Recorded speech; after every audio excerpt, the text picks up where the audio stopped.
जय हिंद, वंदे मातरम। दोस्तों अगर आप किसी भी प्रकार का सरकारी नौकरी का तैयारी कर रहे हैं तो आप सभी के लिए ये प्रश्न यानी कि इन सभी प्रश्न आप सभी के लिए महत्वपूर्ण हो सकते हैं, क्योंकि इन सभी प्रश्नों को पिछले वर्ष देखा गया था, उससे पहले वाले वर्ष में भी देखा गया था। तो पहला प्रश्न क्या है दोस्तों? खो खो के प्रत्येक टीम में खिलाड़ियों की संख्या होती है। खो खो की प्रत्येक टीम में खिलाड़ियों की संख्या होती है। तो खो खो के प्रत्येक टीम में कितनी संख्या होती है खिलाड़ियों की? तो 12 होती है दोस्तों। कितना? 12 होता है। तो ऑप्शन नंबर ए सही हो जाएगा दोस्तों। आप लोग देख लें। चलिए अगला प्रश्न देखते हैं दोस्तों क्या है, और बताने का भी कोशिश करूँगा इन सभी का क्या है, किसका मतलब है। तो अगला प्रश्न है, भारतीय संविधान का कौन सा अनुच्छेद संघ की कार्यपालिका शक्ति से संबंधित है? भारतीय संविधान का कौन सा अनुच्छेद संघ की कार्यपालिका शक्ति से संबंधित है? ऑप्शन दिया है दोस्तों, अनुच्छेद 40। ऑप्शन नंबर बी में दिया है अनुच्छेद 53। ऑप्शन नंबर सी में दिया है अनुच्छेद 43 और ऑप्शन नंबर डी में दिया है अनुच्छेद 54। तो क्या हो जाएगा दोस्तों? ऑप्शन नंबर 20 सही हो जाएगा। आगा खान प्लेस भारत के किस राज्य में स्थित है? आगा खान प्लेस भारत के किस राज्य में स्थित है दोस्तों? तो महाराष्ट्र में स्थित है दोस्तों। चलिए अगला प्रश्न देखते हैं क्या है। तंबाकू विश्व तंबाकू निषेध दिवस प्रत्येक वर्ष को मनाया जाता है। विश्व तंबाकू निषेध दिवस प्रत्येक वर्ष को मनाया जाता है। माने प्रत्येक वर्ष किस दिन को मनाया जाता है? तो ऑप्शन दिया है दोस्तों, ए 31 मई, बी 30 जून, सी 30 जुलाई, डी 30 मई। तो क्या सही हो जाएगा दोस्तों? 31 मई। ऑप्शन नंबर ए सही हो जाएगा दोस्तों। चलिए अगला प्रश्न देखते हैं क्या है। निम्नलिखित में से कौन 2 ओलंपिक पदक जीतने वाली पहली भारतीय महिला बन गई है? क्या है? ओलंपिक जीतने में सबसे पहले भारतीय महिला बन गए ओलंपिक पदक।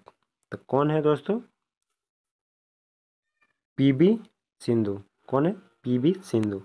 ऑप्शन नंबर बी सही हो जाएगा दोस्तों। चलिए अगला प्रश्न देखते हैं क्या है। यहाँ बताया गया है पीवी सिंधु के बारे में, तो चलिए आप लोगों को थोड़ा बता देते हैं। बैडमिंटन कांस्य पदक मैच में पीवी सिंधु ने बिग जियो को सीधे गेम में हराकर टोक्यो खेल में कांस्य पदक जीता और 2 व्यक्तिगत ओलंपिक पदक जीतने वाली पहली भारतीय महिला बन गई है। समझे? पहली भारतीय महिला है जो ओलंपिक पदक 2 जीती। चलिए दोस्तों अगला प्रश्न देखते हैं क्या है। निम्नलिखित में से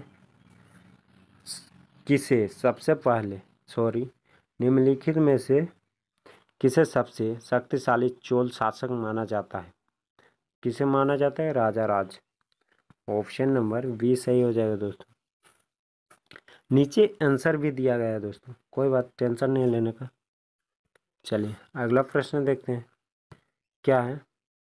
भारतीय संविधान संघ राष्ट्र क्षेत्र के प्रशासन से संबंधित है। भारतीय संविधान संघ का राष्ट्र क्षेत्र से संबंधित है। तो क्या है? अनुच्छेद 239। ऑप्शन नंबर बी सही हो जाएगा दोस्तों। अगला प्रश्न क्या है। भारत का पहला राज्य कौन सा है जिसने हर घर में छत, वर्षा जल संग्रहण ढांचा का बनाना आवश्यक कर दिया है? कौन सा है दोस्तों? ऑप्शन दिया है, A Kerala, B Gujarat, C Rajasthan, D Tamil Nadu. Option number D सही हो जाएगा दोस्तों, तमिलनाडु।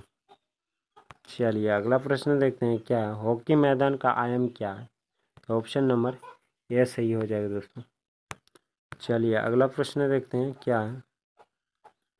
निम्नलिखित में से कौन सा नृत्य मंदिर को समर्पित है और पहले सादिर के नाम से जाना जाता था? तो भारतीय Natyam, Bharat Natyam. Option number A सही हो जाएगा दोस्तों। जितना भी प्रश्न है महत्वपूर्ण है दोस्तों, ऐसा नहीं कि जल्दी जल्दी पढ़ रहे हैं और आप लोग ऐसे वीडियो को दुगुना में देख रहे हैं। स्थिर से देखिए दोस्तों, मैं भी दुगुना में बोल रहा हूँ और आप लोग भी दुगुना में देखोगे तो कुछ सर्व शिक्षा अभियान किस वर्ष से शुरू किया गया था? सर्व शिक्षा अभियान किस वर्ष से शुरू किया गया था? तो 2001 से। इसके बारे में थोड़ा कुछ बता देते हैं। चलिए, सर्व शिक्षा अभियान 2001 में शुरुआत किया गया था। इसकी शुरुआत भारत के पूर्व प्रधानमंत्री अटल बिहारी वाजपेयी ने की थी। इसका उद्देश्य 6 से 14 आयु वर्ग के सभी बच्चों को प्रारंभिक शिक्षा प्रदान करना है। चलिए अगला प्रश्न देखते हैं क्या है। आरटीआई अधिनियम 2009 के किस अनुच्छेद के तहत स्कूल प्रबंधन समिति के गठन करने के लिए प्रावधान बनाया गया था? ऑप्शन दिया है ए अनुच्छेद 21, बी अनुच्छेद 22, सी अनुच्छेद 20, डी अनुच्छेद 23। तो क्या सही हो जाएगा? अनुच्छेद 21। ऑप्शन नंबर ए सही है दोस्तों। अगला प्रश्न क्या है। 2005 में किशोर अवस्था शिक्षा कार्यक्रम AIP द्वारा शुरुआत किया गया था। तो ऑप्शन नंबर ए सही हो जाएगा दोस्तों। पढ़ लीजिए, मानव संसाधन विकास मंत्रालय। अगला प्रश्न है। अक्टूबर 1937 में वर्धा आयोजित अखिल भारतीय राष्ट्रीय शिक्षा सम्मेलन में शिक्षा की योजना किसने रखी थी? किसने रखा था दोस्तों?